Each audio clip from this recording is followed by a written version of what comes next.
Hi all. I feel compelled to let you in on a little industry secret just in case you decide to go into graduate school in political science or any other social science in the future. It's that, well, there's a war going on, a methodology war. I can't say how many people it's killed so far, but believe me, the minute you walk into your first graduate level seminar, you're going to feel the heat all around you. I'm telling you, it's bad, real bad. So what's it all about? Well, at its base, it really comes down to an insecurity about how we as social scientists can separate our scholarship from the speculations and opinions of any old commoner. I mean, like Tupac used to say, everybody's got an opinion.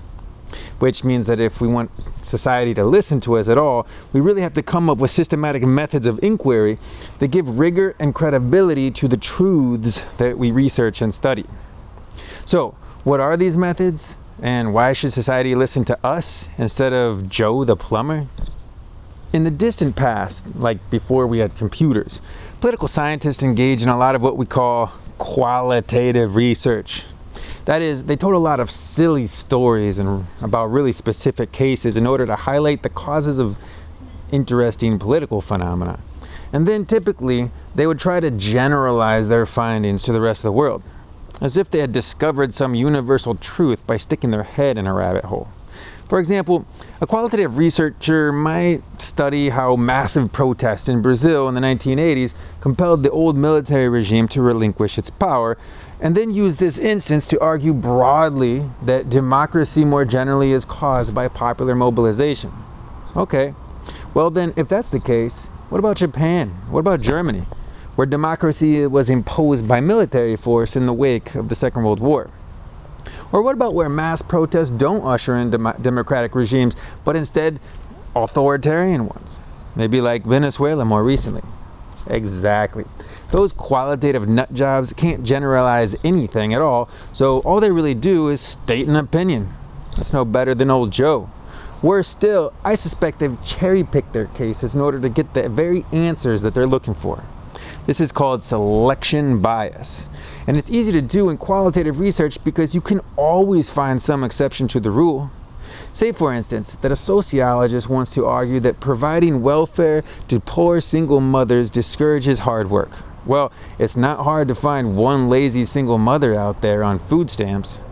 But can we deduce from this one instance that welfare produces a society of lazy people more generally? Of course we can't. In order to generalize effectively, my friend, you can't just use one or two cases. You need hundreds, or better yet, thousands of cases, if you can find them. And this is where quantitative research comes in.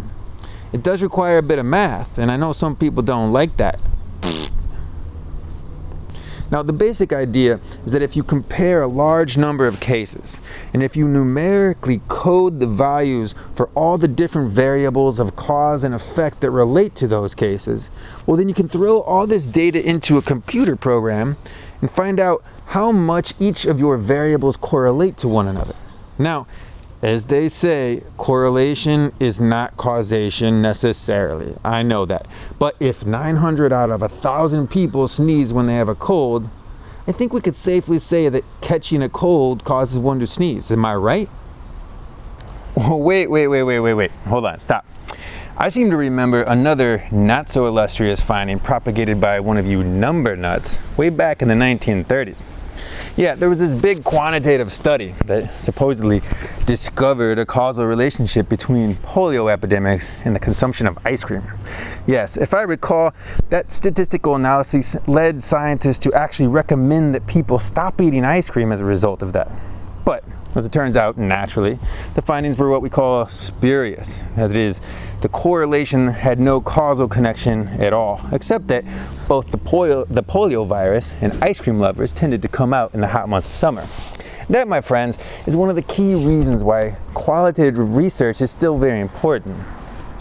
You see, while quantitative research barely skims the informational surface of the subject matter that we're interested in, qualitative research allows us to look deep into the black box of causal mechanisms and processes of a particular phenomenon, such that we come out of it with a much greater confidence about how things actually work.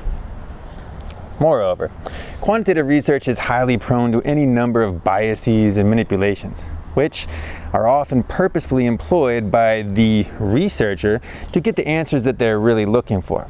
We sometimes call this juking the stats, and it is a rampant problem because it's so easy to do. In essence, it works more or less like this.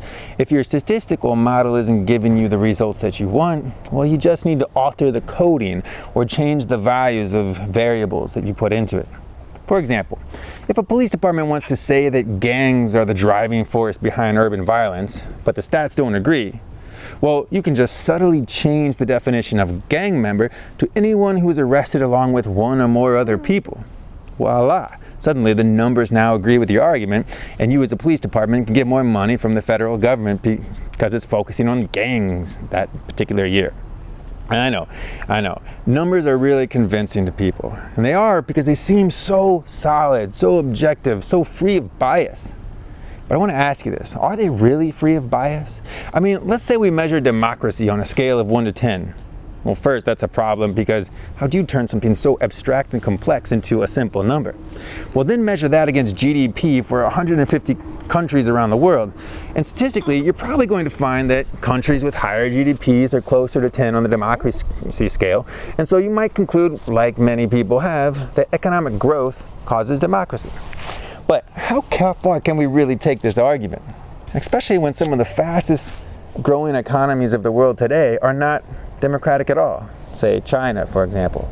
The point is, qualitative research is not something out of the distant past.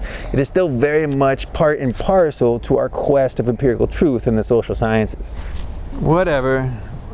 Whatever, bro. We're Michael Wolff. Dude over there. Whatever. We're Professor Michael Wolff, and this is Comparative Politics Online.